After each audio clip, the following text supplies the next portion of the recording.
Today our topic is multiplication అంటే as usual కదా అని అనుకుంటారు.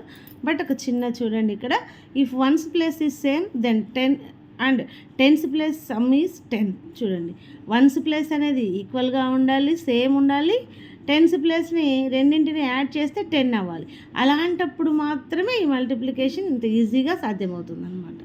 చూడండి, 74 × 34. ఇక్కడ 4 యూనిట్స్ ప్లేస్ అనేది వన్స్ ప్లేస్ అనేది ఈక్వల్ అనమాట. 7 + 3 10. కాబట్టి ఇప్పుడు మనం ఈ పద్ధతిని వాడచ్చు అనమాట. ఎలా అంటే చూడండి, first of all units place 4 × 4 = 16 వేసేస్తాం. అలాగే నెక్స్ట్ ఈ 7 × 3 = 21కి ఈ 4ని యాడ్ చేయాలి. చూడండి, 7 × 3 21 + 4 25 16.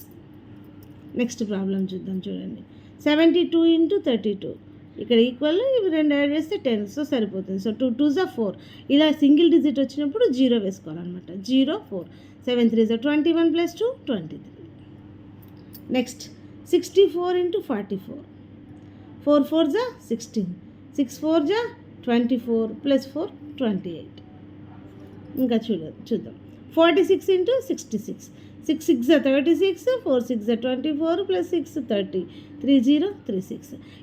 ఇలాంటి ప్రాబ్లమ్స్ ఎప్పుడు వన్స్ ప్లేస్ అనేది ఈక్వల్గా ఉండాలి, టెన్స్ ప్లేస్ సమ్ అనేది 10గా ఉండాలన్నమాట.